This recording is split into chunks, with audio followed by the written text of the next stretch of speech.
এবার দীঘার সমুদ্র তটে গভীর সমুদ্রে রেয়ার প্রজাতির ডলফিন উদ্ধার, দেখতে ভিড় জমিয়েছে পর্যটকেরা। মৃত অবস্থায় পাওয়া গেছে ডলফিনটিকে, বনকর্মীরা উদ্ধারও করেছে। এ যাবৎ যতগুলো ডলফিন উদ্ধার হয়েছে মৃত অথবা জীবিত, এই প্রজাতির ডলফিন পাওয়া যায়নি বলে প্রশাসন সূত্রে খবর। একেবারে গভীর সমুদ্রের নীল জলে বসবাস করে এরা।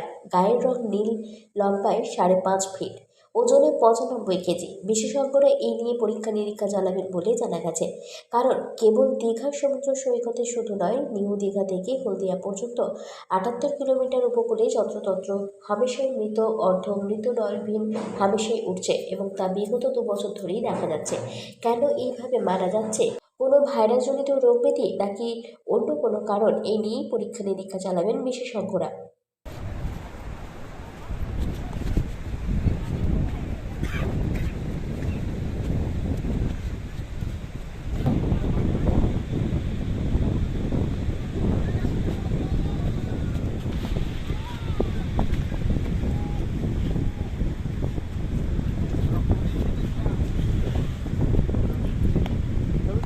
আমরা প্রায়শই এই ধরনের মৃত বা অর্ধমৃত এরকম কিছু প্রায় দেখতে পাই দীঘার সমুদ্র সৈকতে বা মোহনার দিকে দেখতে পাই।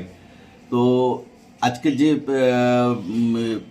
ডলফিনের এটা পাওয়া গেছে একটু বিরল প্রজাতি বলেই মনে হচ্ছে, কারণ সচরাচর এই কালারটা দেখতে পারেন না, নীল কালার। তো আমরা ঠিক বুঝতে পারছি না, যদিও দীঘার সায়েন্স ওরা পরীক্ষা নিরীক্ষা করে দেখছে। খুব সম্ভবত জলের কিছু প্রবলেম অথবা গভীর সমুদ্রে যে সকল ট্রলার যায় ওতে আঘাত লেগেও এটা হতে পারে। যাই হোক, সেটা আমার ছোট্ট মস্তিষ্কে আমি বলতে পারবো না, তবে এ নিয়ে পর্যালোচনা ওরা করছেন বা পরীক্ষা নিরীক্ষা করছেন, এটুকুই আমি বলতে পারি।